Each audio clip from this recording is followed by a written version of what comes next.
생명이랑 통합과학 수업을 하고 있어요. 지금 이화여고랑 이대부고 지금 여기 친구들이 있는데 이제 거기는 2학년 다수가 들어가거든요. 그래서 생명 수업을 하고 있다. 당연히 생명 전공자일 거고요. 뭐 그 외에 궁금한 점 있어요?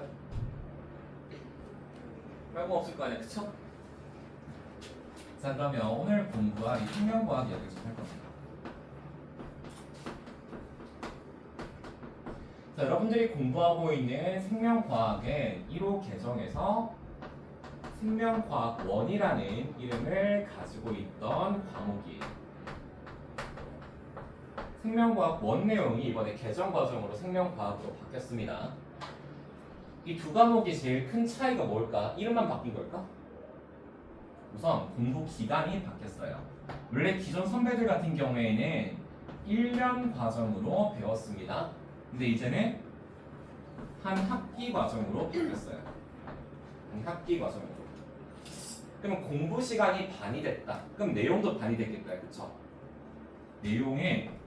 원래 내용이 100%라고 하면 사실상 90%입니다. 10% 정도 줄었어요. 이게 무슨 말이에요? 배우는 내용은 사실 큰 차이가 없는데 한 학기 만에 끝내는 거예요.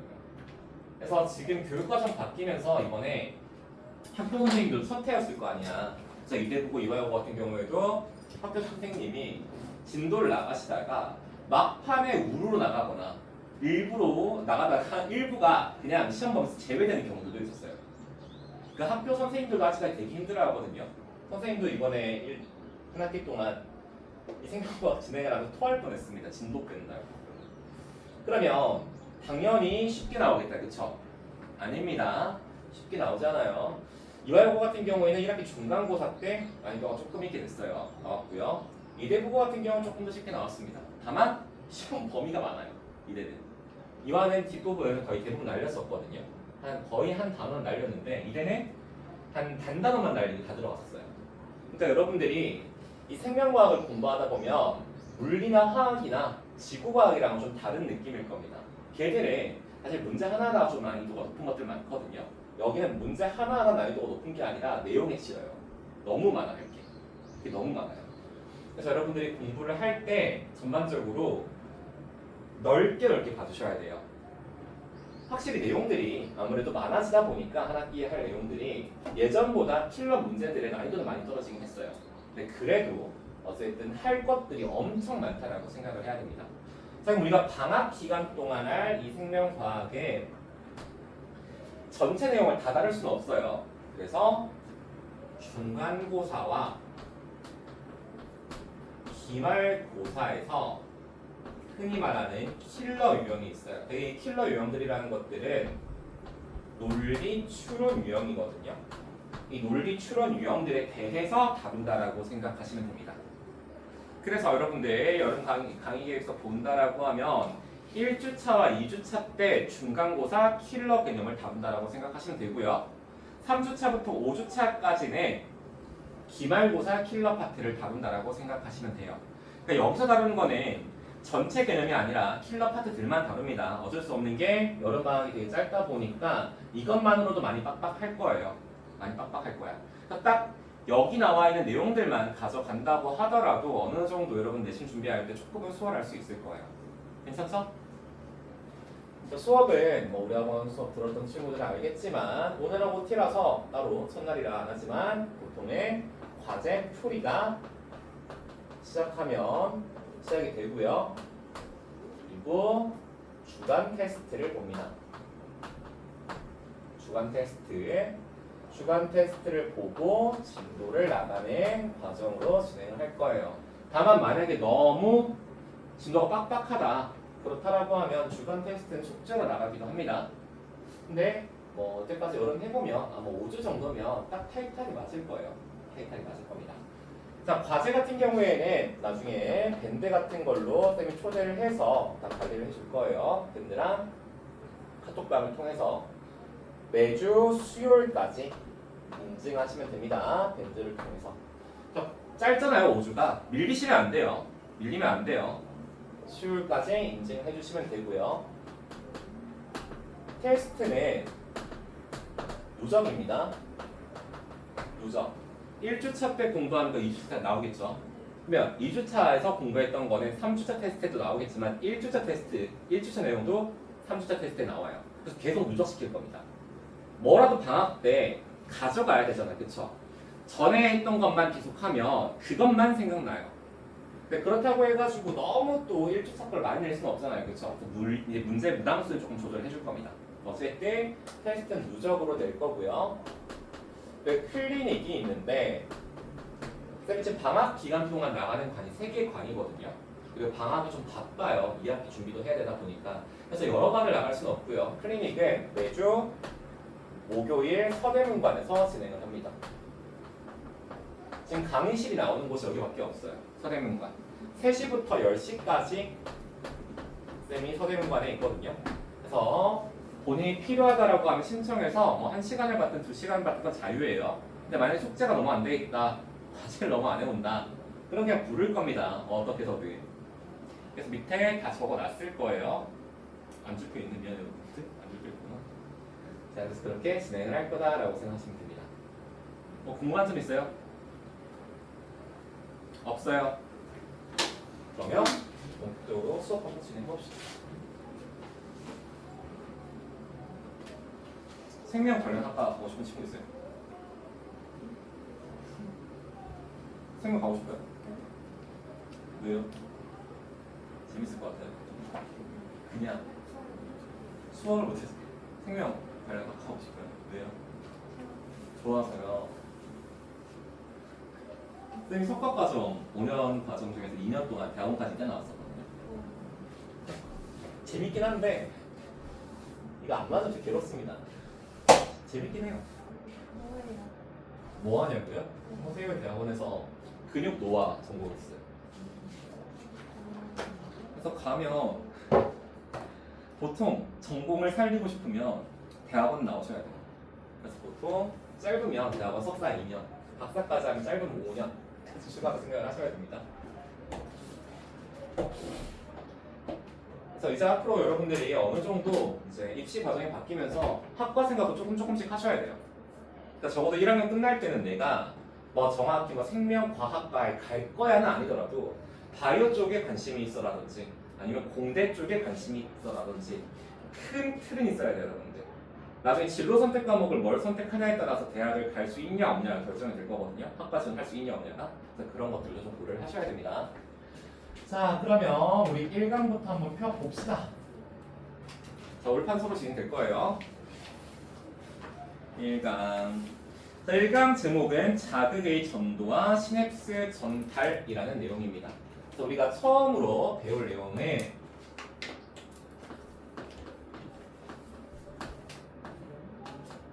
이 신경세포 뉴런의 구조와 특성에 대해서 먼저 배울 거예요.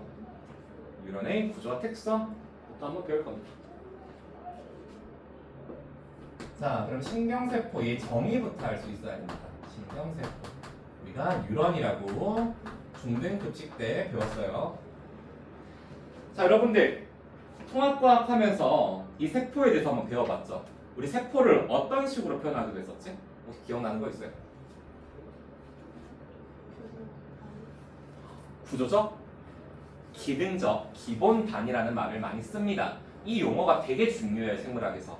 그래서 신경세포다라고 그냥 말해주기도 하지만 신경계의 구조적, 기능적, 기본 단위다라는 말로 표현해주기도 해요. 여러분 눈에는 이 구조적, 기능적, 기본 단위라는 용어 자체가 세포로 보이셔야 됩니다. 세포로. 이해되죠? 그래서 이 신경세포 뉴런이라는 거는 신경계의 구조적, 기능적, 기본 단위예요. 그래서 우리는 이 신경세포의 구조를 먼저 볼 겁니다. 구조. 자, 구조는 두 가지로 볼 겁니다. 두 개의 뉴런을 볼 거예요. 이 구조를 볼 때 두 뉴런, 마리집 뉴런과 민마리심 뉴런 두 뉴런을 한번 그림을 그리면서 볼 겁니다. 자, 그림을 좀 그리셔야 돼요. 같이 그릴 겁니다. 잘 따라오셔야 돼요. 자, 먼저 예돌중 세포기 때문에 세포 같은 걸 그려야 돼요. 이렇게 두 개의 원을 좀 그려볼까요? 원. 좀 사이즈 너무 작게 그리지 마세요, 여러분들. 얘는 뭐 그리고 화살표로 누가 누구다 이런 거 할 거예요.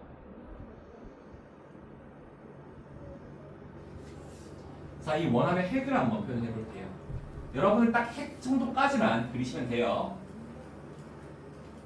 안에 소포츠도 그리고 몰지수도 그릴 겁니다.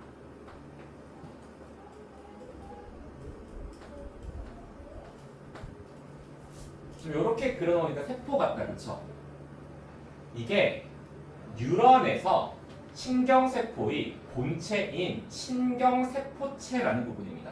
여기가 본체라고 보시면 돼요. 여기를 앞으로 신경세포 본체다, 신경세포체다 라고 불러줘요. 신경세포체.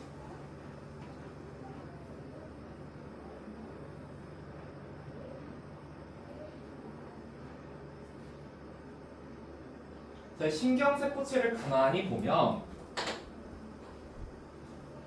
뾰족뾰족 갈기 같은 게 나 있어요. 중학교 때 했던 거 기억나죠?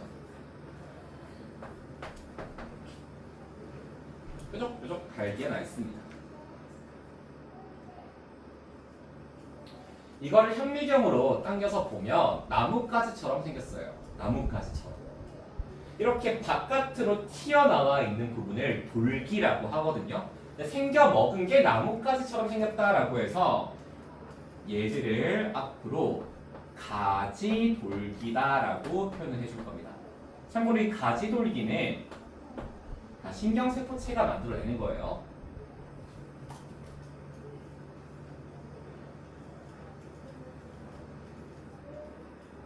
괜찮아요? 자, 이 뉴런이라는 친구는 우리 몸에서 신경세포들은 정보를 이동시켜주는 역할을 해요. 우리 몸에서는 이러한 정보들이 이동을 할 때 전기 신호 형태로 많이 이동을 하거든요. 그럼 얘는 마치 형태가 전깃줄 같은 형태를 하고 있습니다. 전깃줄.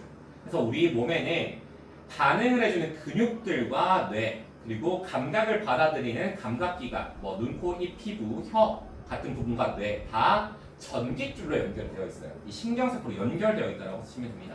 요거 딱 봤을 때 여러분들 전깃줄처럼 생겼어요? 아니죠? 그치? 그 말은 즉 전깃줄 역할을 하는 부분이 여기에 존재한다는 거예요. 요렇게 생긴 부분들이 존재합니다.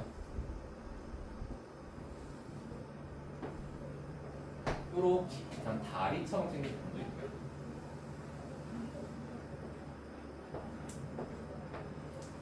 요렇게 생긴 부분이 있어요.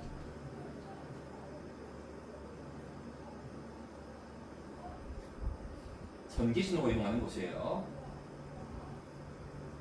자, 우리 여기 이 부분을 이 신경세포의 하나의 축이다라고 표현해 줍니다.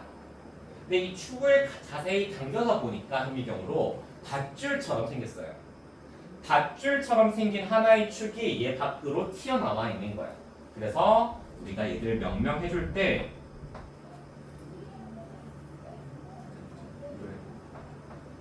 여기 부분을 축삭돌기라고 이야기를 합니다. 여기서부터 여기 끝까지 다 축삭돌기라고 이야기를 합니다. 축이고요. 밧줄이 한자로 삭이에요. 그리고 튀어나와 있다 돌기라는 뜻입니다. 축삭돌기. 근데 끝부분 보니까 좀 생겨먹은 게 특이하다, 그쵸? 여기는 다리처럼 생기고 끝부분이 뭉뚱하잖아요.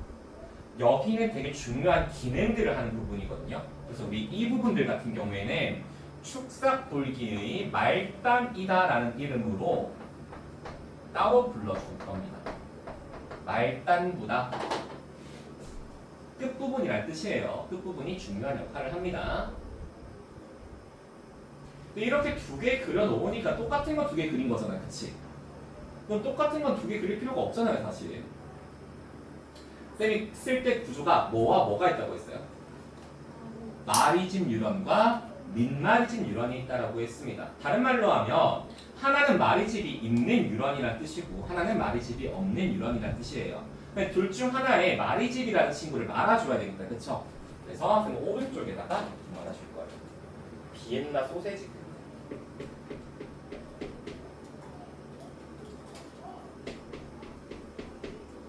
요렇게 우리 이 비엔나 소세지를 앞으로 마리집이라고 불러줄 겁니다.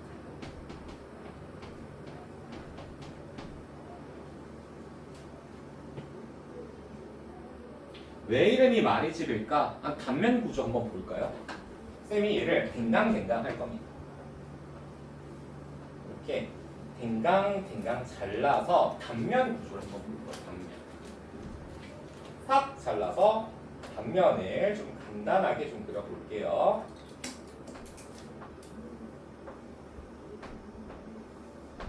마리집 단면입니다.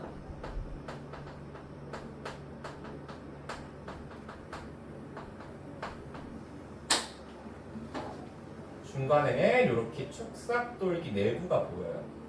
축삭돌기도 잘라보면 안쪽이 비어있는 관 형태예요. 관 형태. 이 바깥을 얇은 뭐가 요렇게 말고 있는 형태입니다. 계란말이 마냥. 나중에 잘 보면 여기 어느 부분에 이런 점이 있어요. 점 같은 게. 이 점은 뭘까? 이거 핵입니다.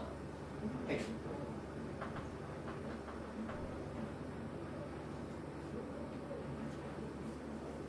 이상하니 계란말이가 핵을 가지고 있구나 라고 생각하시면 돼요. 괜찮아요?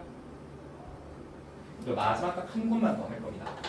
자, 이 마리집 사이사이에 축삭돌기가 직접적으로 외부와 노출된 곳이 있죠. 우리 여기를 랑비의 결절이라고 이야기를 해줄 겁니다. 마지막 이렇게 여기만 있는 게 아니라 여기도 랑비의 결절이고 여기도 랑비의 결절이고 여기도 랑비의 결절이에요. 한 곳만 할게요. 왜 너무 쓸 게 많아? 재밌다고? 생물학과 하면 아직 눈물 흘릴 거예요. 자, 랑비의 결절. 재밌긴 해요. 너무 재밌게 그렸어. 물론 수업도 많이 째긴 했지만 근데 뭔가 이름이 갑자기 낭비애가 나오니까 그게 좀 웃겼어요. 비의 형입니다. 사람 이름이에요. 근데 말이지 하다가 랑비. 됩니까? 이게 구조입니다. 그럼 이 구조들의 특징들을 좀 봐야 될 것 같아요. 그렇죠? 그래서 각각의 구조 특징을 볼 거예요. 사실 말이 생명과학이지 미술 시간입니다. 그렇죠? 첫 번째, 신경세포체부터 한번 봅시다.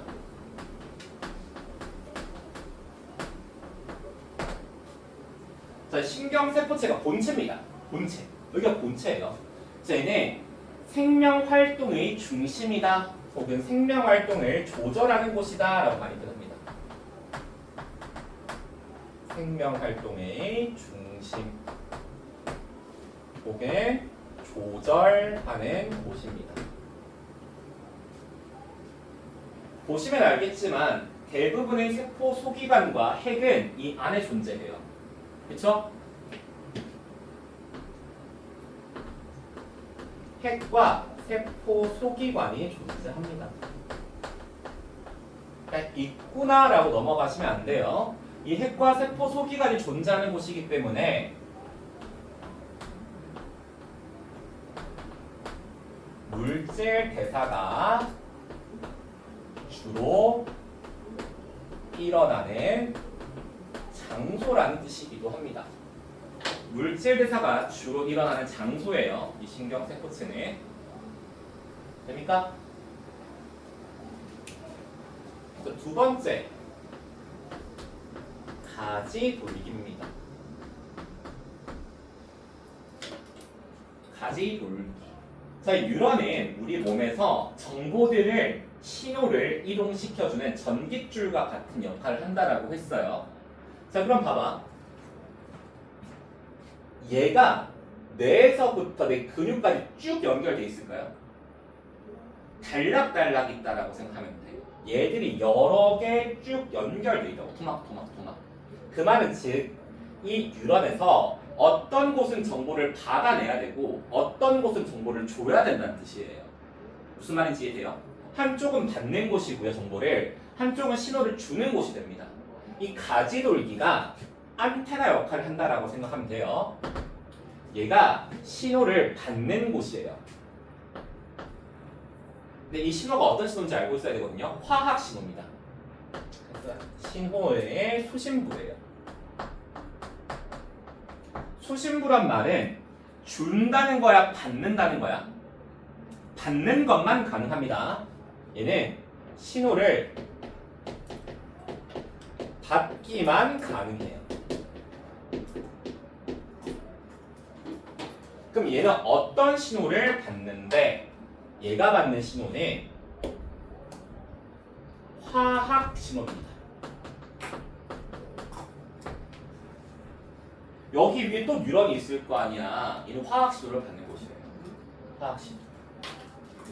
우리는 그 화학 신호를 앞으로 뭐라고 불러줄 거냐면 신경 전달 물질이라고 이야기를 할 겁니다.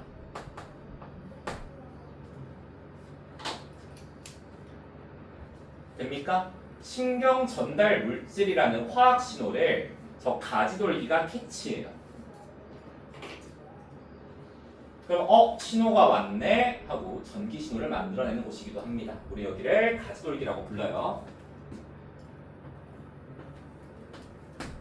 자, 3. 축삭돌기 볼 겁니다.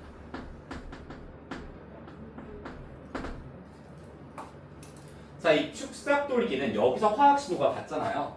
그럼 이 화학 신호는 전기 신호로 바뀌어요. 전기 신호. 이 전기 신호가 얘를 통해 이동을 하는 겁니다. 얘를 통해서.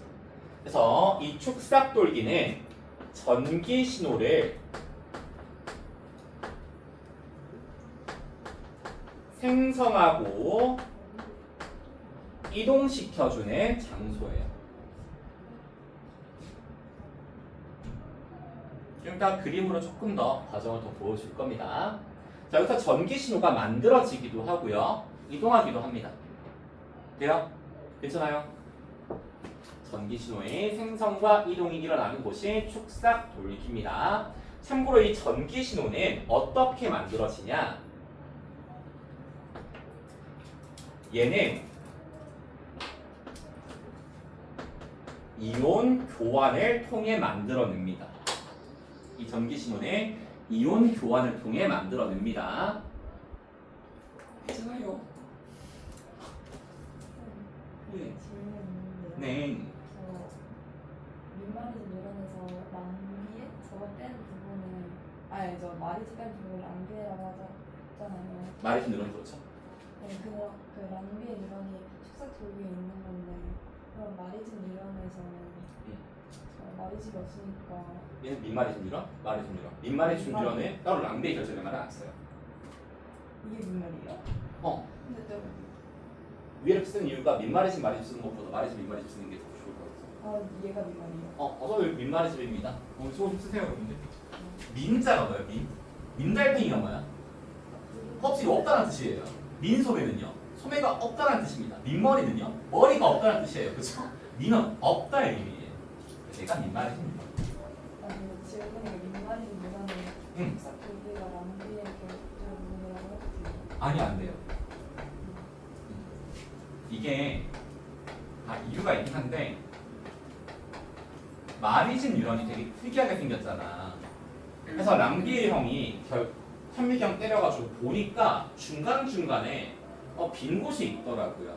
근데 이 빈 곳이 그냥 빈 곳이구나 하고 넘어가면 되는데 이 빈 곳에서 전기 신호가 만들어져요. 그래서 마리즘 뉴런에서는 이 마리즘에서는 전기 신호가 안 만들어져요. 그래서 이야기하겠지만 근데 랑비의 결절에서 만들어지네. 이런 발견을 했으니까 지가 이걸 학계에 보고를 합니다. 학계에 보고를 하면 찾은 사람이 명명할 수 있어요. 찾은 사람이 그럼 짓는 겁니다. 그래서 지는 붙인 겁니다. 내가 찾은 결절이다라는 뜻이에요. 낭비의 결절. 마리즈는 뭐가 살았어? 그 이야기도 할 겁니다. 자, 그다음에 축삭돌기 보면 되게 다양한 부분이 있죠. 이 이야기를 조금 할 거예요. 먼저 축삭돌기 가장 끝 부분에 뭐가 있어요? 말단부가 있습니다. 축삭돌기 말단이 있어요.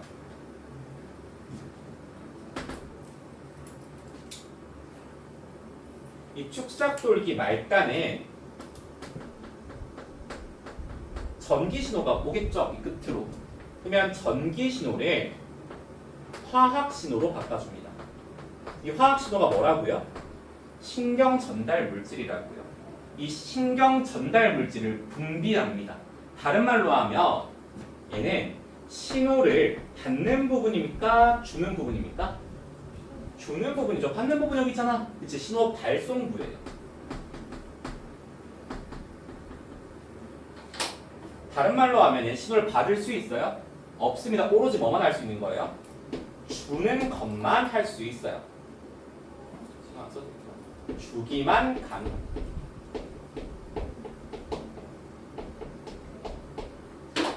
못 받아요. 여기가 신호 보내고 여기가 받는 부분이에요. 그래야지 쭉 연결됐을 때 신호가 한 방향으로 이동할 수 있는 겁니다. 이해가 되죠? 우리 여기를 축삭돌기 말단이라고 이야기를 하고요. 전기 신호가 화학 신호로 간다라는 말을 조금 더 우리가 쉽게 표현을 하면 신경 전달 물질이 분비되는 곳이다 라고 표현하기도 합니다. 이렇게 표현하기도 해요. 자, 여러분 생명과학 문제 나중에 많이 풀어보면 알겠지만 되게 표현 방법이 다양합니다. 그러면 그 표현 방법을 보고 아 이걸 이야기를 하는구나 라는 걸 잘 캐치할 수 있어야 돼요. 뭐 안 보여? 전달 물질.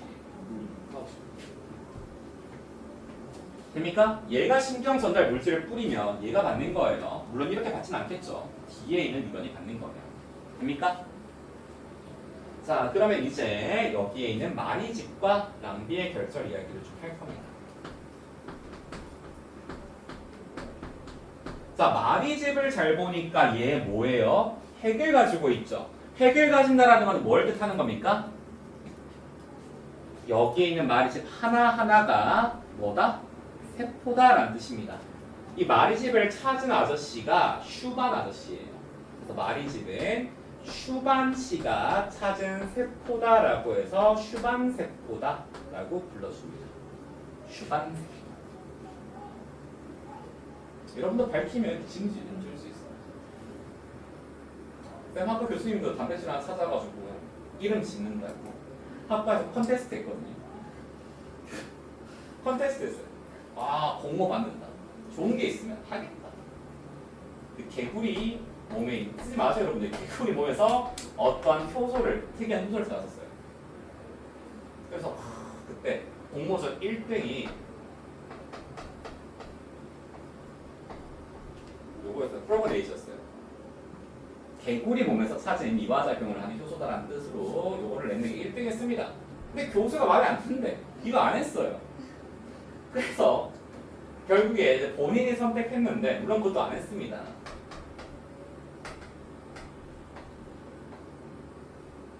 이렇게 제일 붙였어요. 채은 H. 채은이 누굽니까? 딸 이름이에요. AS1을 붙이는 게 보통 이화작용 효소를 붙일 때 AS1을 많이 붙입니다. 이화작용할 때 반응물 플러스 AS2 붙이는 게 국룰이거든요. 약간? 근데 이러면 좀 이상하잖아. 채은이를 분해해서 맞잖아요. 근데 대학원 형사한테 뜯어 말렸어요. 그래 딴 걸로 했던 걸로 기억이 나는데 그게 뭔지 기억이 안 나요. 짓는 사람이 지 마음대로 붙입니다. 자, 슈반세포 말이지. 여기는 뭐 하는 곳이냐면 절연체 역할을 하는 곳입니다. 절연체가 뭐예요? 전기를 끊어내는 역할을 해요. 전기를 끊어내는 역할. 마리집은 축삭돌기에서 전기 신호가 이렇게 만들어지잖아요. 그럼 이동을 하는데 그 전기를 끊어버려요. 절연체 역할을 해요. 그래서 우리 몸에 주로 절연체 역할을 할 수 있는 물질은 지질밖에 없다라고 생각해도 좋아요. 주로 지질로 구성이 되어 있습니다. 주로 지질로 구성되어 있어요. 우리 생명체 구성 물질 때 지질 배웠죠? 그치? 그 지질은 절연체 기능을 할 수 있어요. 역할을 할 수 있습니다. 물질로서. 그래서 여러분들 나중에 전기뱀장어 단면을 보시면, 물론 보실 일은 없겠지만 검색하면 나와요. 보면 지가 전기 만들어내고 지가 감전돼서 뒤지면 되겠어? 안 되지. 그래서 얘는 몸뚱아리 대부분이 고기 부분이 아니라 지질로 되어 있어요. 노란색입니다. 단면이. 이제 선생님 그걸 어떻게 알아요? 내가 쓸데없이 약간 다큐멘터리 되게 좋아하거든요. 난 생물을 되게 좋아하는 사람이야. 그래서 다큐멘터리 이상 거 많이 보는데 사투리하면 안 되는데 그 일본 유튜버 중에서 특이한 물고기들 납치해서 잡고 그걸로 요리해 먹는 사람이 유튜브가 있습니다. 그걸 되게 흥미롭게 봤어. 되게 신기한 물고기들이 많이 나와서. 그러다가 이제 바다에는 생각보다 특이한 거 잡기 힘들어서 그런지 아마존을 가더라고요. 전기 뱀장어를 잡아먹더라고, 잡아가지고. 그 잘랐는데 다 노란색이에요. 다 노란색이야. 다 지질입니다. 되죠? 그래서 이 마리집은 전기를 끊어. 아니 선생님, 그러면 얘는 전기 신호를 이동 못하니까 쓰레기 아닙니까? 라고 생각할 수 있거든요. 전기 신호가 여기서 끊어지죠. 그러면 여기서 나타납니다. 구간을 스킵해요. 찍, 찍, 찍, 찍 이렇게 가요. 안에 있잖아. 여기 부분? 근데 봐봐. 전기 신호가 어떻게 만들어진다고? 이온이 교환해서. 여기서 교환을 해야 되는데 다 막아버려. 이온 교환 막아버려. 이온 교환. 근데 여기서 전기 신호가 찍 만들어지면 없어지고 여기서 나타납니다. 그 이야기도 곧 할 거예요. 절연체 역할을 하는 곳이다 라는 거 좀 기억해 주시면 좋고요. 3.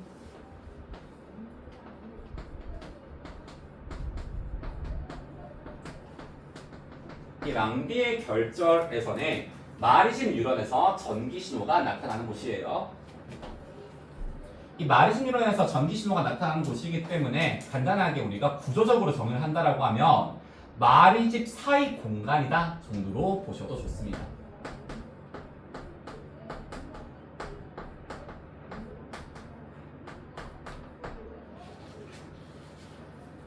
기능적으로 봤을 때는 전기 신호가 여기서 생성되고 이동됩니다. 됩니까?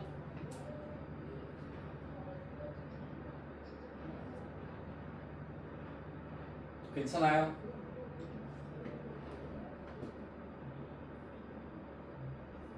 그래서 마리집에서는 전기 신호가 무슨 짓거리를 해도 안 만들어져요. 마리집에서 마리집을 건드리면 아무 일도 안 일어나요. 근데 축삭돌기 이름 보면 전기 신호가 생성되고 이동된다고 하죠. 만약에 선생님이 민마리집 이런 여기를 찔러 혹 그러면 내가 찌른 지점을 기준으로 전기 신호가 만들어져서 이동하기도 합니다.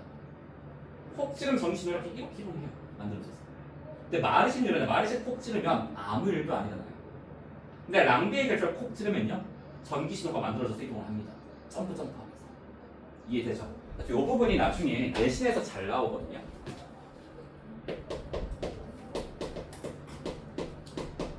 마리집 뉴런에서는 전기 신호가 생성되거나 이동이 절대 안 일어난다라고 생각하셔야 됩니다. 절대 안 일어나요.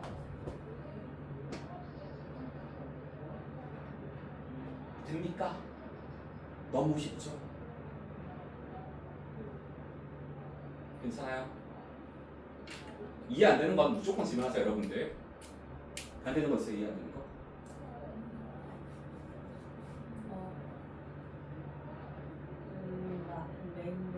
랑비의 결정? 랑비의 결절에서 응.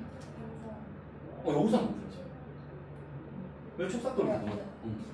마리집 이런 마리집에서는 전기 신호 생성이 안 된다. 미안해요, 여러분들. 정선에 마리집에서는 써야 되는데. 욕해도 돼요, 여러분들. 미안해요. 말의 집에서는 전기 신호 생성 이동이 안 됩니다. 괜찮죠?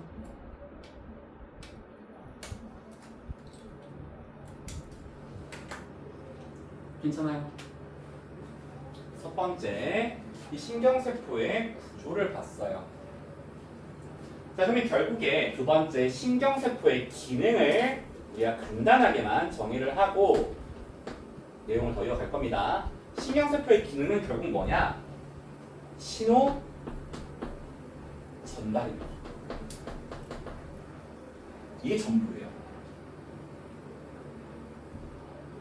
이 신호 전달이라고 하면 되게 전기 신호가 이동을 합니다. 그리고 전기 신호가 이동되기 위해서는 그 사이에 화학 신호가 이동을 해줘야 돼요. 그러면 결국에 이 신호의 이동 방향은 어떤 식으로 되냐면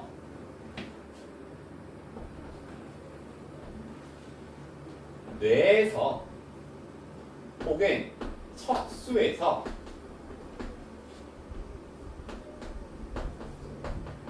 반응 기관으로, 이게 반응 기관이라고 하면 우리 몸에서 근육들이라고 생각하시면 돼요. 명령 전달.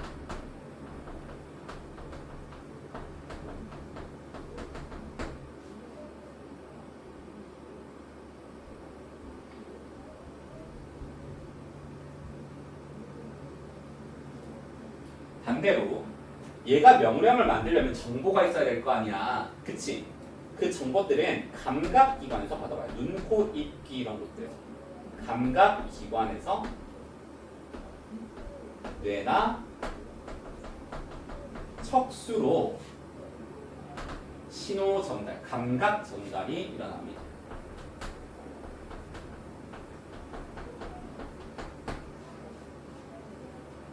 이 기능들을 해주는 게 뉴런들이에요. 뉴런들. 간단하죠? 간단하죠?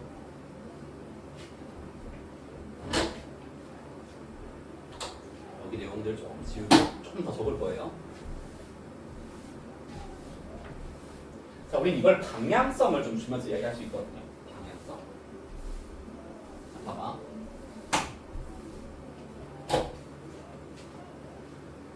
쌤이 간단하게 사람을 그려볼게요. 사람. 생물학에서 가장 간단하게 표현한 사람입니다. 혹은 이게 생명체예요. 너무 좀 그래? 눈꺼 그려줘. 자, 됐죠? 사람. 이 빨간색 점이 제일 중요해 보인다, 그렇죠? 제일 중요한 거겠네. 생명체에서 제일 중요한 게 뭐야? 핵? 뇌죠, 뇌. 그쵸? 이게 뇌를 표현하는 거예요. 뇌. 그러면 봐봐요. 뇌로 감각 명령을 전달하는 거는 방향성으로 봤을 때 중심으로 이동을 하는 거예요. 맞지? 안 그리셔도 됩니다. 이거 어떻게 또 할 거예요. 또 그리고 싶으면 또 그려도 돼요. 어차피 내가 필기 페이지 많이 넣어뒀거든요, 일부러. 그러면 뇌에서 명령은 어느 방향으로 진행되겠어요? 팔다리로 가야 될 거 아니야. 원이 어느 방향? 바깥 방향으로 이동을 할 거예요. 됩니까? 그래서 뇌 척수에서 반응기관으로 명령이 가는 거와 감각기관에서 뇌 척수로 감각이 전달될 때는 우리가 방향성을 표현해 줄 수 있더라고요. 노란색은 구의 중심으로 가죠. 그치? 그래서 이 감각 전달은 구심성입니다. 구의 중심으로 가는 명령입니다. 구심성.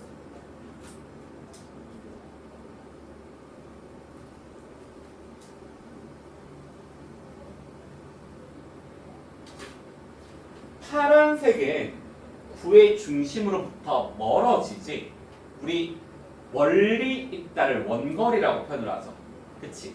원이 떨어져 있다라는 거거든요. 그러면 중심으로부터 떨어진 곳으로 가고 있잖아. 그래서 이걸 원심성이라고 이야기를 합니다.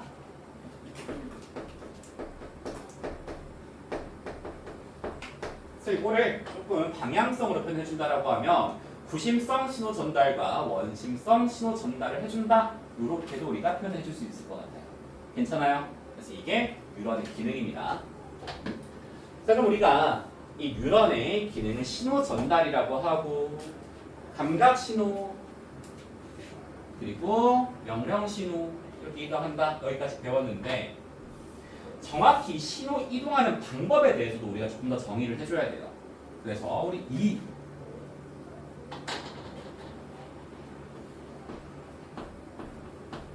신호의 이동에 대해서 조금 이야기를 해볼 겁니다.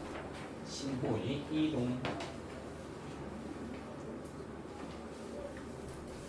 자, 우리는 전기 신호가 이동하는 것과 화학 신호가 이동한다라는 것을 금방 알게 됐어요. 근데 우리 앞으로 전기 신호, 화학 신호, 신경 전달 물질 분비, 이온 교환 말이 너무 길단 말이야. 그래서 이걸 조금 더 간편하게 이야기해 줄 겁니다. 뭐라 불러줄 거냐면 전도와 전달이라고 이야기해 줄 거예요. 전도와 전달 이런 식으로 비교해주면 쓸 것들을 좀 줄일 수 있어서 이렇게 한번 써줄 겁니다. 전도, 전달. 자, 그럼 전도는 뭐고 전달은 뭔지 알고 있어야 될 거 아니에요. 그쵸? 자, 우선 신호의 종류로 봤을 때 이 전도라는 거는 축삭돌기 내에서 전기 신호 이동하는 거를 말해요. 우리 앞으로 전기 신호의 이동을 뭐라 불러준다고요? 전도라고 불러줄 겁니다. 간단하게. 자, 뉴런과 뉴런 사이에서 정보가 결국에 신호가 이동을 하기 위해서는 화학 신호가 분비되고 그걸 받아낸다라고 했다. 그쵸? 그래서 신경 전달 물질을 분비하고 그걸 받아내서 화학 신호가 이동한다라고 표현했는데 앞으로 그거를 전달이라고 표현할 거예요. 전달의 화학 신호를 말합니다.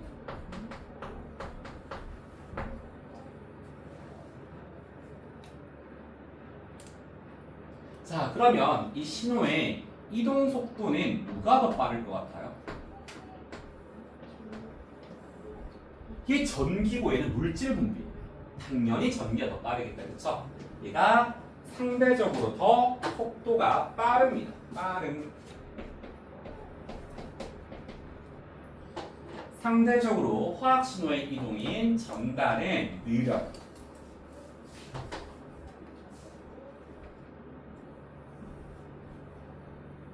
괜찮아요? 자, 그러면 얘는 이동하는 매체가 어떻게 되는지 봐야 되는데 얘는 뉴런 기준으로 봤을 때 양방향으로 한 뉴런 내에서 일어납니다. 얘는 한 뉴런 내에서 일어나는 정보 전달이에요.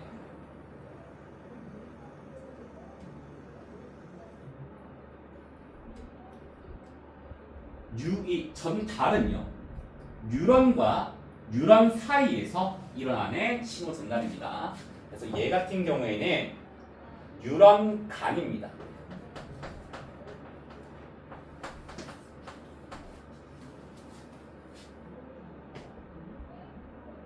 그림도 그려줄 거예요. 한번 간단하게. 자, 신호라는 거는 우리가 속도라는 말을 쓰고 있기 때문에 이 빠르다 느리다 할 때 속력을 표현한 거란 말이야. 그럼 뭐도 넣어줘야 돼 사실? 방향성을 넣어줘야 된다. 그렇죠? 방향성.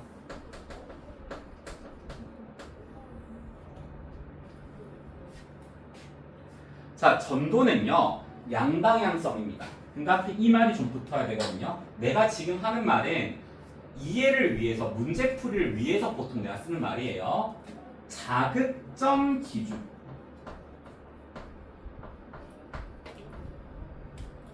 양방향입니다.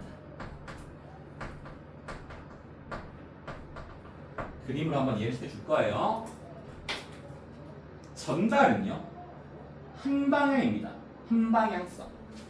얘는 한 방향일 수밖에 없는 게 주는 곳과 받는 곳이 결정이 되어 있더라고요. 그치? 얘는 축삭돌기 말단에서 다른 뉴런의 어느 방향?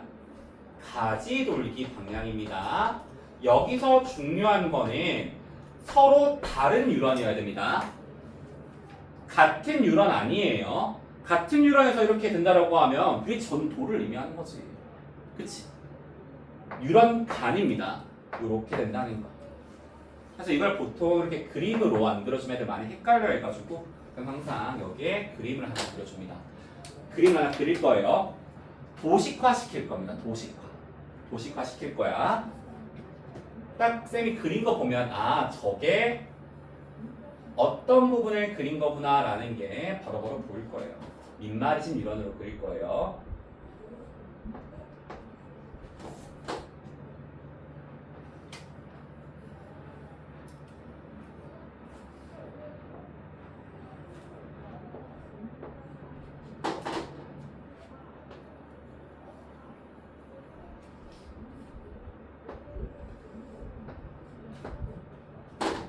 뉴런 같죠? 노란색은 뭐일 것 같아요? 신경세포체랑 가지돌기 있는 부분이. 파란색 저 부분은 축삭돌기, 그렇죠? 꼭두기구나. 좋아요. 자, 쌤이 여기에다가 손가락을 콕 찌를 겁니다. 어디에 찌를 거냐면 이 부분에, 요 부분에 쌤이 물리적 자극을 줄 거예요. 근데 여기 보니까 전도에 자극을 준 점이 있다라고 하네, 그쵸? 여기 말하는 겁니다. 자극점. 여기가 자극점이 됩니다. 자극점. 얘 기준으로 축삭돌기 내에서 뭐가 만들어진다고요? 전기 신호가 어떤 방향성으로? 양방향성으로 만들어진대요. 그럼 여기를 기준으로 요렇게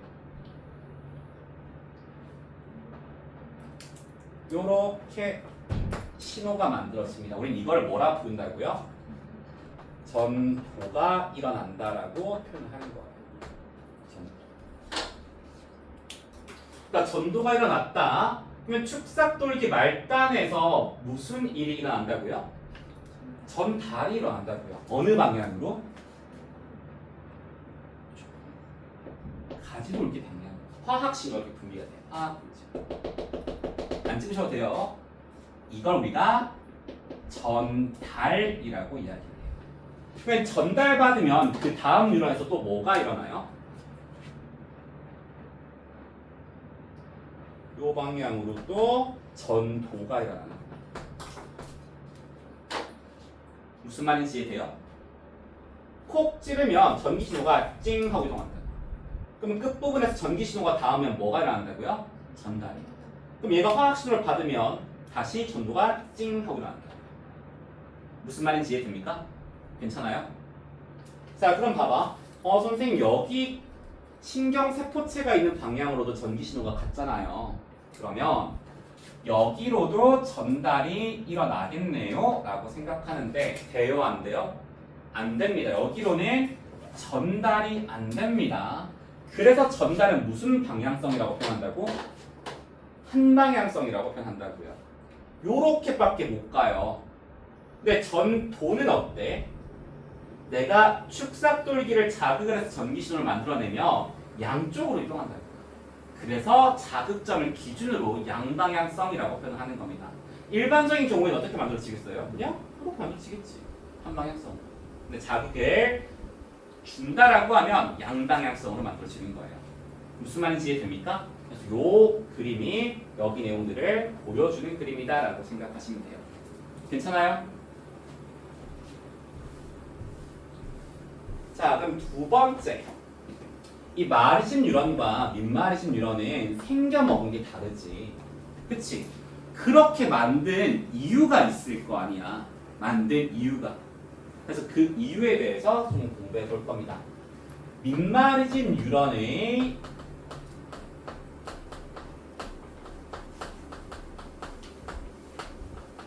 전도와 마리즘 뉴런의 전도에 대해서 볼 거예요. 조금만 보여줄게요.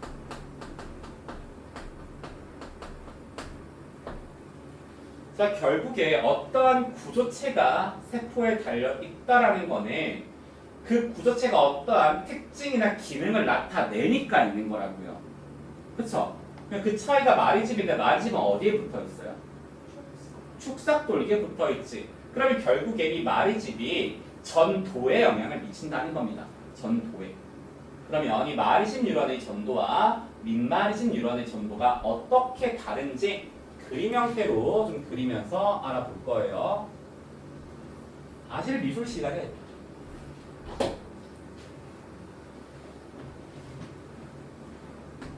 위에는 쌤이 민마리집 뉴런의 축삭 돌기를 간단하게 표현할게요. 민마리집 뉴런 축삭을 그릴 거고요. 아래는 마리집 뉴런의 축삭을 그릴 거예요.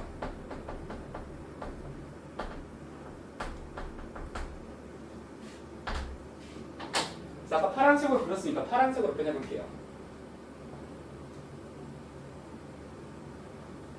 이렇게 좀 간단하게 표현을 해볼게요.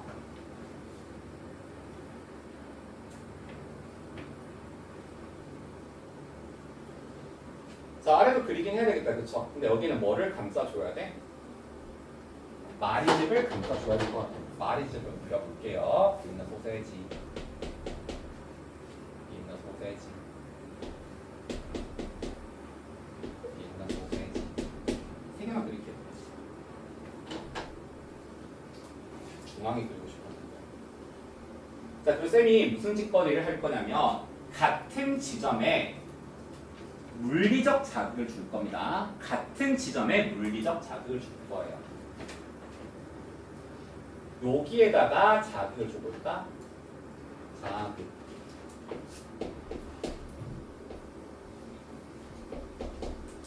여기 해당 지점에 자극을 줘볼까? 자, 그럼 민마리집 이론에서는 어떻게 돼요? 이 자극점을 기준으로 무슨 일이 일어납니까? 일반적인 전도가 이렇게 지지지직 이렇게 된다고. 지지지지직 양방향으로 이렇게 된다. 됩니까? 마리집은 어떻냐? 이 랑비의 결절에서 전기 신호가 잠시 만들어진 이동은 해. 근데 뭐랑 마주쳤어요? 마리집과 마주쳤네. 그럼 여기선 이온 교환을 할 수 있어? 없어? 없죠. 그러면 전기 신호가 끝나는 게 아니라 갑자기 여기서 나타난다고요. 여기서 지지지직 하고 있어. 여기서 그럼 또 마리집을 만났네. 그러면 전기 신호가 사라지는 게 아니라 어디로 간다고요? 그 다음 랑비의 결절로 오는 거예요. 요렇게.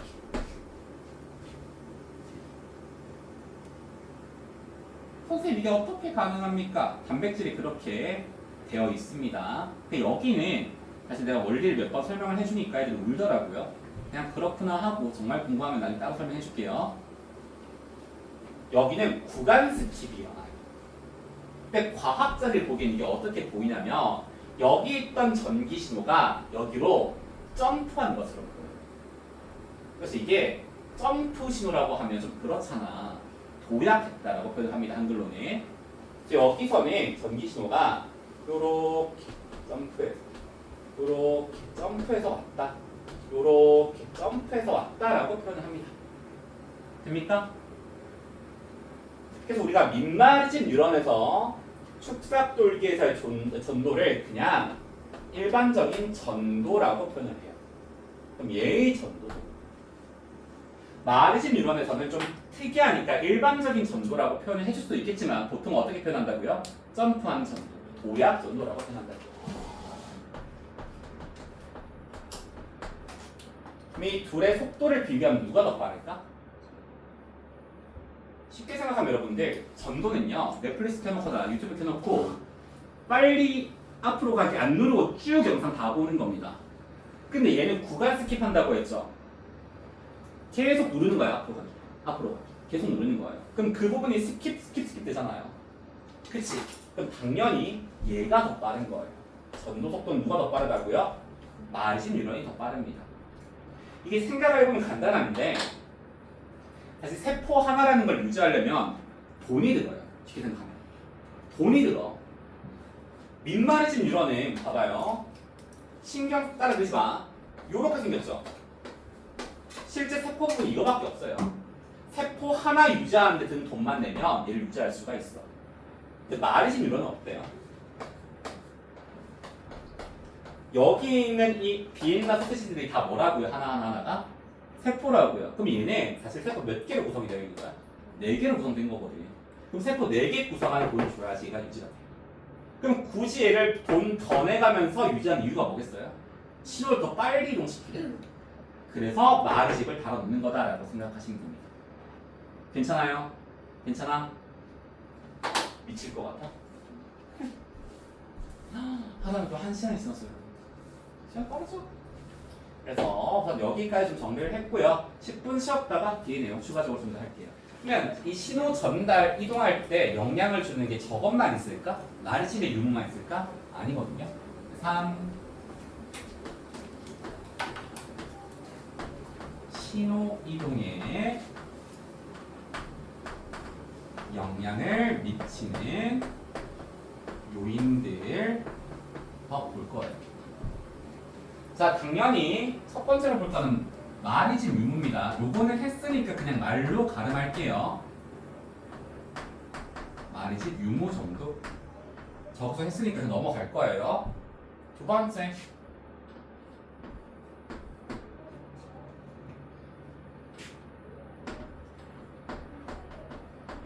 이 축삭 돌기의 단면적이 중요해요. 자, 내가 전기줄이라고 많이 이야기하고요. 저 전기 신호가 전류라고 많이 이야기하거든요. 실제로 전류고 전기줄이라고 생각하면 됩니다. 자, 이 전류라고 하면 여러분들 중학교 때 배웠던 것들 기억 나는 거 있어요? 전압, 저항, 오메 법칙 배웠던 거 기억나죠? 그치? 공식이 어떻게 돼요? 그쵸, 그게 원래 파생이고요. 이건 알고 V입니다. 이거. 그러면 전류가 강해지면 전기 신호가 강해진다는 거니까 더 빠르게 이동할 수 있겠네, 그쵸? 맞지? 그러면 전압과 저항을 건드리면 될 건데 전압은 어떻게 해주면 되겠어요? 높여주면 될 거고 저항은요? 낮춰주면 돼요. 그러니까 이 전압과 관련되어 있는 요소는 구성 물질이라고 생각하면 되는데 내 몸 안에 있는 물질이잖아. 그냥 모든 유런을 구성하는 물질들은 동일할 거기 때문에 전압을 어떻게 바꿔주긴 힘들어요. 그럼 뭐를 낮춰주면 돼? 저항을 낮춰주면 되지. 우리 저항 낮추는 법 배웠어요. 중학교 때. 어떻게 낮췄더라? 저항이 이 전하를 가진 입자가 이동하는 걸 방해하는 거거든요. 방해하는 거.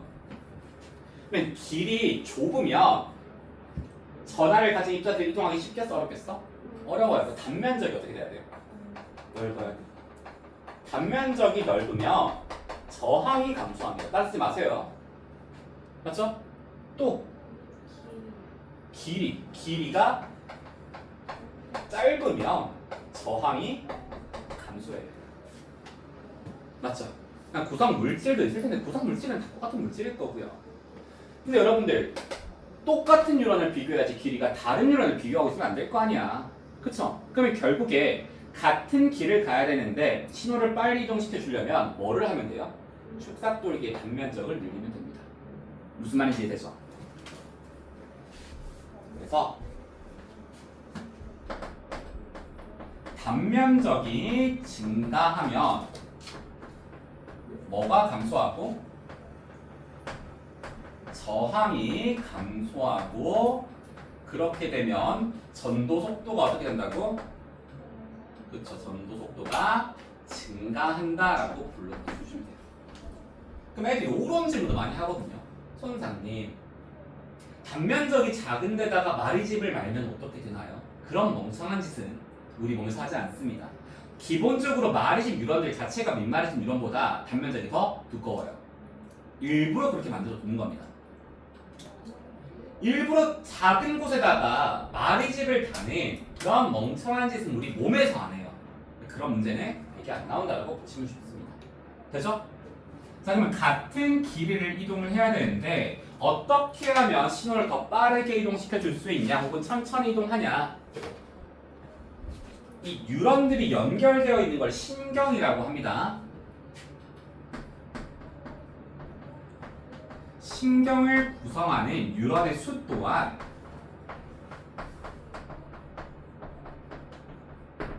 이 신호이동에 영향을 미쳐요. 자, 간단하게 표현해 볼게요. 안 그리셔도 돼요. 이런 유런이 하나 있고요. 이런 신경이 하나 있고요. 요런 신경이 하나 있어요. 이동하는 길이는 어떻게 해요? 같죠? 근데 같은데 내가 자극을 줬거든. 누가 먼저 도착하겠어요? 위에 게 먼저 도착할 겁니다. 왜요? 얘는 뭐만 일어나요? 전도만. 얘는요? 전도, 전달, 전도를 해야겠죠. 전달이 빠르다고 했어요? 전도가 빠르다고 했어요? 전도가 빠르다고 했다. 그쵸? 그래서 구성 안에 뉴런 수가 작을수록 신호 이동 속도는 어떻다고요? 빠르다. 이게 왜 그렇다고? 뭐가 뭐보다 빨라서?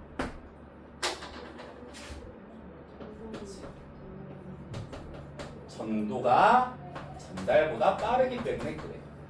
전달은 적을수록 더 빨라집니다. 무슨 말인지 이해되죠? 간단하죠?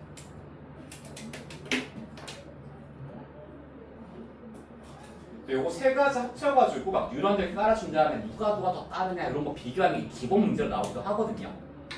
쉽게 볼 수 있어야 됩니다. 이해되죠? 신호이동에 영향을 미치는 요인들까지 했어요. 이제 하나만 더 하면 기본기는 끝이 납니다. 3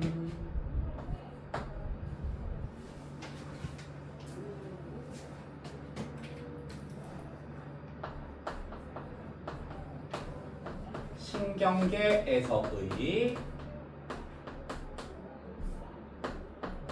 신호이동 요건 끝이에요. 첫 번째 내용. 자, 결국 신경계라는 거는 정보들이 이동하는 곳이죠. 그럼 정보들을 뇌로 보내주는 정보와 뇌에서 다른 기관으로 이동하는 정보 두 가지가 있다고 했습니다. 그 과정을 본다라고 생각하시면 돼요.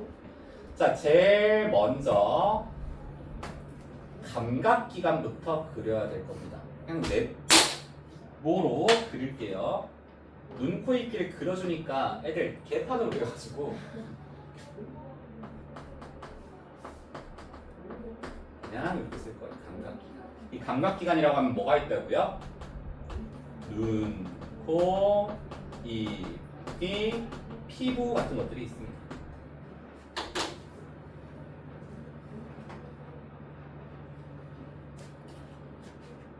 여기서 정보를 받아들여요. 맞죠? 그럼 여기서 정보는 어디로 갈까? 뉴런으로 가야겠죠. 좀 특이하게 생긴 뉴런이 있습니다. 이상하게 생겼어요.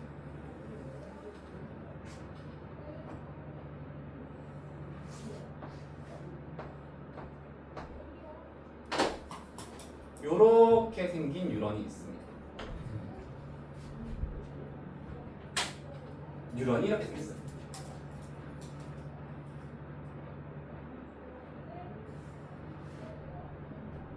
그럼 이 정보가 어디로 가야 돼요? 뇌로 가겠죠, 그치? 그럼 뇌도 당연히 뭐로 구성이 되어 있을까? 뉴런으로 구성이 되어 있습니다. 뉴런으로. 또 뉴런을 그려볼게요.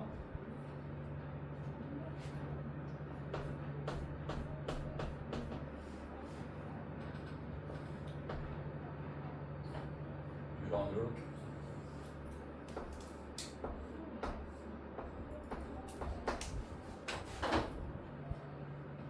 그럼 뇌에서 정보를 만들 거란 말이야. 그쵸?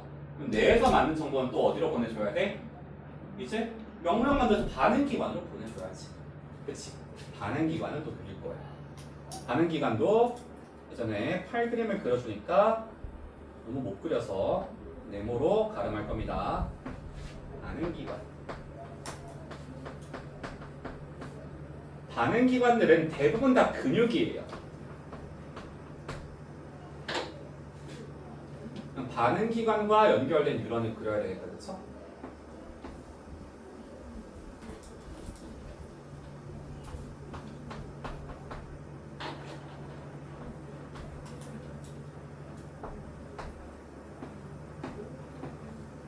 이렇게 그리면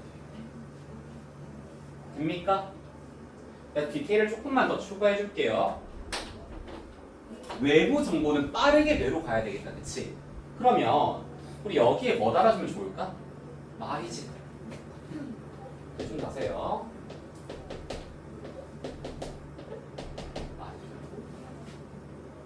뇌에서는 정보를 정확하게 우리가 만들어내는 게 좋은 명령이나 정보를 정확하게 처리하는 게 좋을까? 아니면 아니, 빠르게 처리하는 게 좋을까? 정확하게 더 중요해요. 그쵸? 그러니까 여기는 굳이 마리집을 안 깝니다. 왜냐하면 애당초 뇌에 뉴런들이 너무 많아서 에너지를 너무 많이 쓰는데 마리집까지 달아놓으면 그 에너지를 감당을 못해요. 그래서 뇌나 척수에 있는 뉴런들 같은 경우에는 마리집이 없어요. 그럼 명령을 이제 만들어서 더해줬어. 그럼 반응 빠르게 해야 돼? 느리게 해야 돼? 빠르게 해야 되겠다. 그쵸? 여기 또 마리집을 더해줍니다. 이렇게 우리가 구성을 볼 수가 있어요. 됩니까? 그럼 정보의 이동 방향이랑 얘들의 이름을 조금 달아줄 거거든요. 그러면 정보는 우선 어디로 가야 돼요? 어디서? 감각기관에서 어디 방향으로? 뇌쪽 방향으로 갈 겁니다. 그럼 뇌에서 이 방향으로 갈 거고요. 이 방향으로 명령 이동하겠다, 그렇죠? 그럼 뇌가 여기 이게 뇌와 척수입니다. 뇌와 척수 이게 우리 몸에서 중심이라고 했지. 그럼 얘는 지금 방향이 어느 방향으로 가고 있어요? 구심성 방향으로 가고 있습니다. 얘는 구심성으로 정보를 이동시켜주는 뉴런이라고 해서 앞으로는 이 친구를 구심성 뉴런이다라고 불러줄 거예요. 간혹 감각 뉴런이라고 나오는 경우도 있지만 구심성이라고 불러줍니다. 그럼 얘는요, 방향이 어디예요? 여기 중심인데 멀어지고 있잖아요. 그렇지? 원심성 뉴런이라고 불러줄 거예요.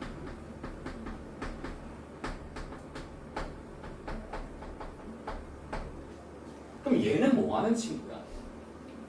이 둘을 하나의 신경으로 묶어주는 친구거든요. 얘는 연합시켜주는 뉴런이다라고 해서 연합 뉴런이라고 합니다. 믿기지 않겠지만 중학교 때 배운 내용이에요. 이 연합 뉴런. 됩니까? 참고로 이 연합 뉴런은 뇌와 척수를 구성한다는 게 좀 중요해요.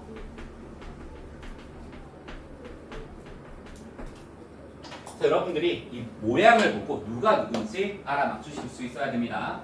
특히나 좀 누가 특이하게 생겼어요? 구심성 이상하게 생겼다. 그쵸? 얘 딱 모양 보고 구심성 뉴런이구나 라고 여러분들이 맞추셔야 돼요. 됩니까? 자, 그리고 이 구심성 뉴런 보면 얘들이랑 좀 다르게 생겼다. 그치? 얘 가지로 있어 없어? 있을까 없을까? 있습니다 여러분들. 어디에 있어? 근데 보통 그림이나 색깔 같은 것도 생각 없이 안 하거든요. 보통 다 어느 정도 의도를 하고 하는데 내가 여태까지 가지돌기 그릴 때 무슨 색으로 했어요? 노란색으로 했죠? 이게 뭐예요? 가지돌기입니다. 애당초 가지돌기든 축삭돌기는 누가 만들어내는 거야? 신경세포체가 만들어내는 거거든요. 그래서 얘가 이 끝부분에 가지돌기를 만들어낸 거예요. 무슨 말인지 됩니까? 축삭돌기가 일단 여기에요. 그럼 왜 굳이 이렇게 만듭니까, 손상님? 이렇게 궁금할 수가 있는데 이거 그냥 들으세요. 자, 여기 등입니다. 등. 내 등이에요.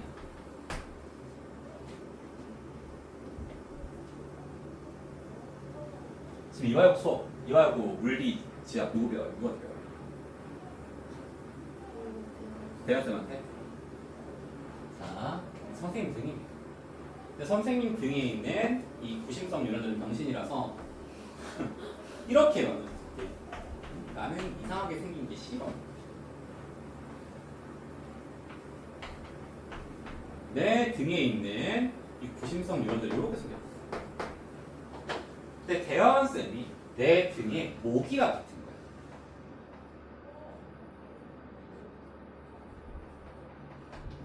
자파식 내 등을 탁 때렸어. 그럼 무슨 일이 일어날 것 같아요? 이 신경세포체가 뒤집니다. 근데 여러분들 신경세포는요 재생이 안 돼요. 그러니까 척수 끊어지면 하반신 마비가 되는 겁니다. 그럼 나는 이제 앞으로 어떻게 돼? 대원쌤이 때린 이 손바닥 모양만큼 평생 감각을 못 느껴요. 무슨 말인지 이해됩니까? 그러면 결국 이 감각 뉴런들은 외부 정보를 받아내야 되다 보니까 얘들보다 조금 더 바깥 부분과 가깝게 있다라고요. 그치? 근데 이렇게 신경세포체를 안 그래도 얘들이 외곽 쪽에 있는데 더 외곽으로 보내버리면 거의 맞닿을만큼 가깝게 보내서 이렇게 가지돌기를 만들면 위험하다고요. 본체들. 그러니까 우리 생명체들은 어떤 식으로 진화됐냐면 최대한 멀리 이렇게 신경세포체를 만들어 놓는 것입니다. 얘가 본체거든요. 그 다음에 여기서 어차피 뭐가 만들어지는 거야? 축삭돌기며 가지돌기며 만들어내니까 여기 끝부분까지 축삭돌기를 뻗고 여기에다가 가지돌기를 만들어내는 거예요. 무슨 말인지 이해돼요? 그럼 여기서 정보가 가야 되니까 이렇게 만들어 놓으면 이러면 안전하잖아요. 아까보다 훨씬 더 안전하죠. 그치? 그래서 이런 식으로 만들어 놓는 게 구심성 뉴런이에요. 그래서 얘 모양이 생긴 게 진화적으로 형태학적으로 이렇게 만들어진 거다 정도나 그냥 이해하시면 됩니다. 괜찮아요? 그러면 신경계에서의 신호이동까지 우리가 간단하게 좀 봤어요. 괜찮아요? 지금까지가 인트로입니다, 여러분들. 여기까지 인트로예요.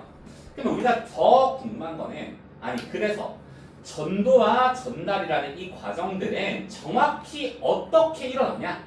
그게 궁금하거든. 그게 생물학이잖아요. 여태까지 사실 중학과학이거든요. 중학과학 조금 더 어렵게 한 거거든. 그래서 이제 진짜 어려운 내용들을 해볼 겁니다. 2번. 쭉 필기하셔도 돼요. 참고로 이 내용은 1, 2강 내용들이 겹쳐지는 부분이라서 나중에 1강 필기하다가 자리 모자르시면 2강 가셔도 상관없습니다.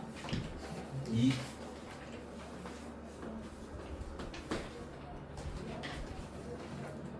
전도 전달 과정에 대해서 공부를 할 거예요.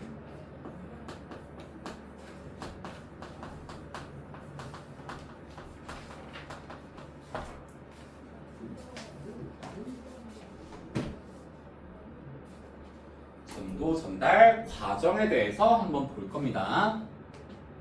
자, 여기 내용을 우리가 잘 이해하기 위해서는 좀 기본기나 용어들을 조금 다져야 돼요. 그래서 1번은 기초 내용들에 대해서 그리고 용어들에 대해서 좀 이야기를 해볼 겁니다. 자, 첫 번째로 우리가 볼 용어는 흥분이에요. 흥분이 뭐야? 마라탕 시켜놓고 훅훅 하는 게 흥분이에요? 그런 흥분 말고요. 여기서 말하는 흥분이라는 거는 간단하게 표현하면 뉴런에서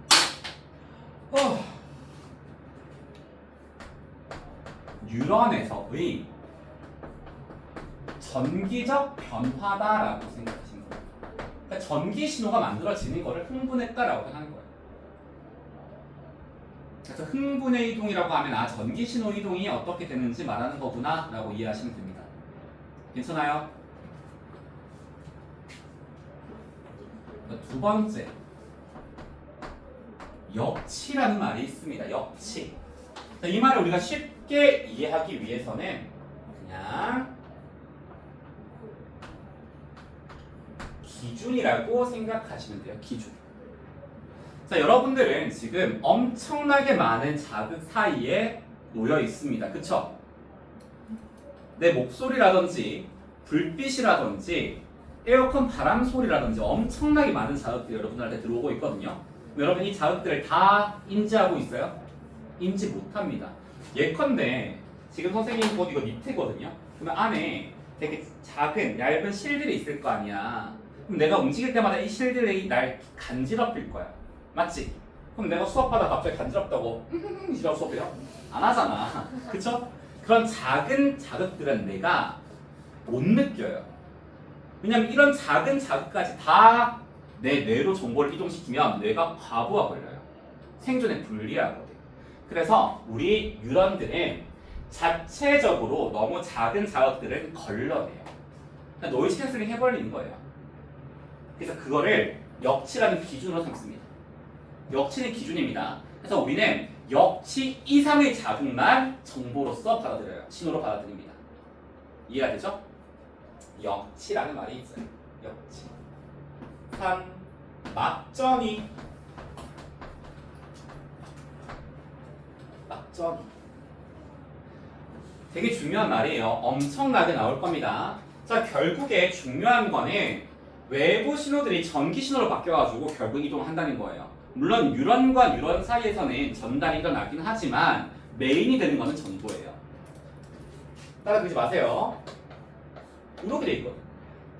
전도 쭉 일어나다가 잠시 전달, 전도 이렇게 일어나거든요.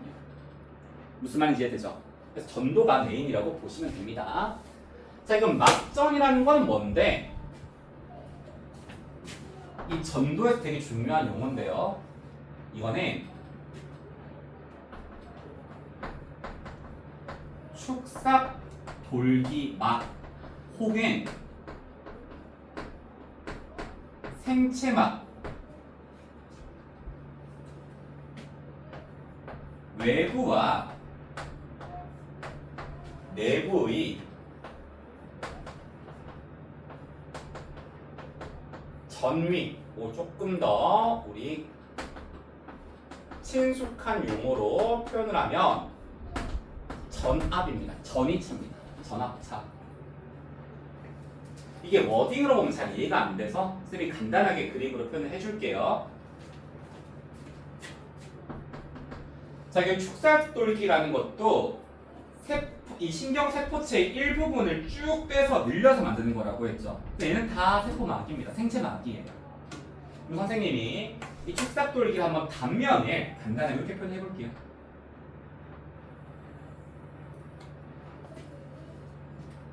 여기가 내부입니다. 내부. 이 하얀색 요게 축삭돌기 막이에요. 그럼 여기가 외부일 거 아니에요. 외부.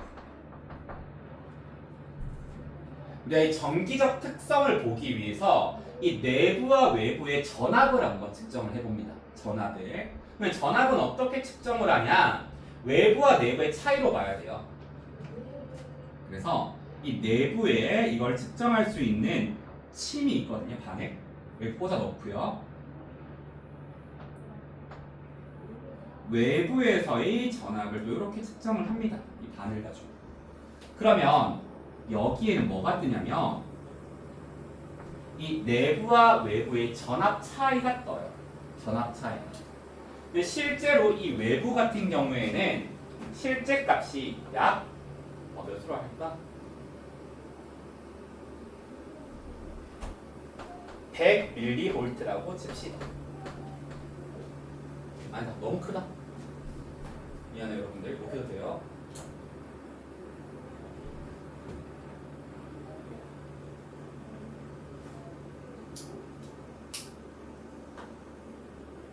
실제 주는 것보다 뭐 좋아하는 숫자 있어요? 20 하자 그러면. 20mV. 20. 그럼 내부의 실제 값은요. 마이너스 50mV예요. 그럼 차이가 얼마나요? 70이 납니다. 근데 기준이 뭐가 되냐면 외부가 기준이에요.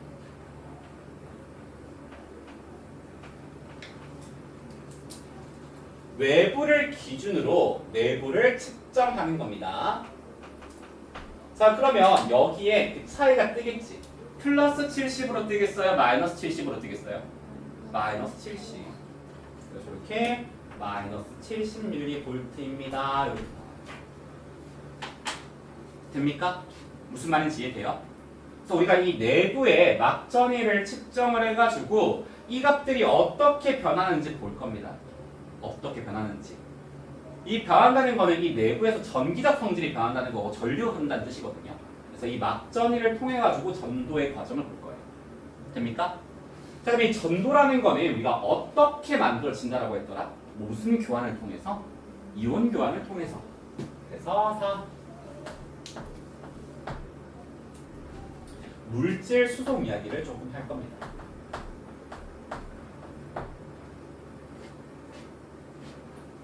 이 물질 수송은 이온 교환 이야기예요. 자, 통합과학 때 배웠다. 이온 교환은 어떤 확산을 통해서 만들어져요? 촉진 확산. 그래서 첫 번째 촉진 확산 이야기를 할 겁니다.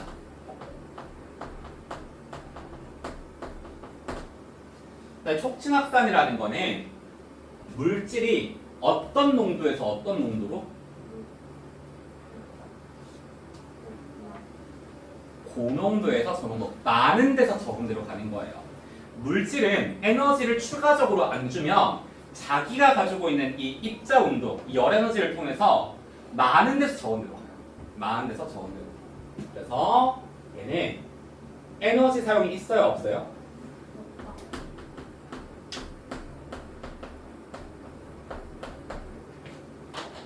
근데 우리 앞에 이 에너지를 뭐라 불러줄 거냐? 생명체들은 이 에너지를 아데노신 트라이포스페이트라는 물질에다가 저장을 해둬요.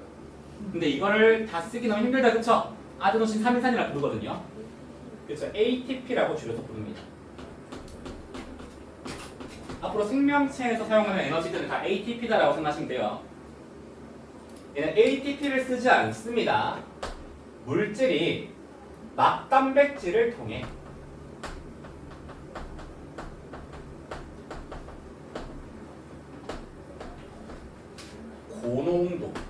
고농도는 많다라는 뜻입니다. 용질이 어디로?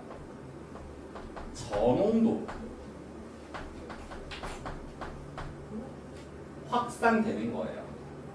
근데 여러분 막단백질이 사실 엄청나게 많은 거 알고 있어요?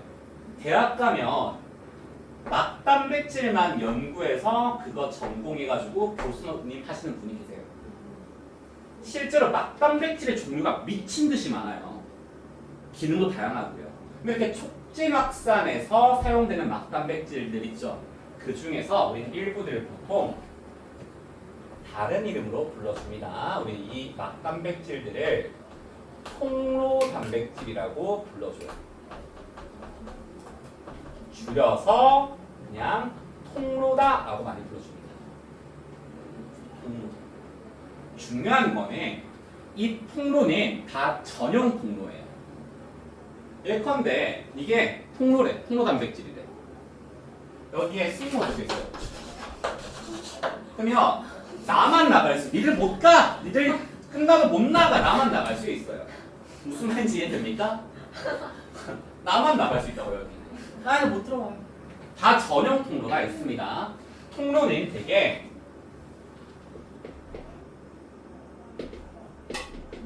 한 종류의 물질만 이동 가능해요. 무슨 말인지 이해되죠? 만약에 대연 적혀 있어요. 그럼 우리 그 누구도 못 나갑니다. 대연세만 왔다 갔다 할 수 있어요. 무슨 말인지 이해되죠? 그래서 우리는 딱 두 종류의 통로를 배웁니다. 어떤 통로를 배우냐? 나트륨 이온 통로 그리고 칼륨 이온 통로 딱 두 가지만 배워요. 그럼 나트륨 통로를 통해서는 뭐만 이동할 수 있는 거야? 나트륨만 이동할 수 있는 통로고요. 칼륨 통로는요. 칼륨만 이동할 수 있는 거예요. 됩니까? 우린 이거를 촉진확산 나트륨 통로, 칼륨 통로라고 부릅니다.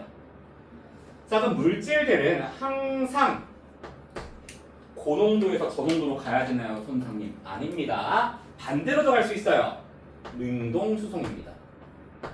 근데 능동수송은 우리가 간단하게 표현을 하면 자연의 이치를 벗어나는 행동입니다. 그럼 그에 따른 뭐를 지불해야 돼? 대가를 지불해야 되겠죠? 그게 바로 ATP예요. 그래서 얘는 에너지를 사용을 합니다. 이 에너지를 뭐라 부른다고? ATP.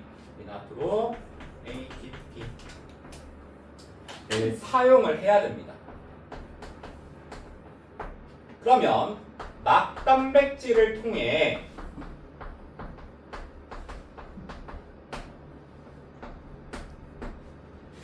저농도에서, 다른 말로 하면 물질이 적은 데서 많은 곳으로 고농도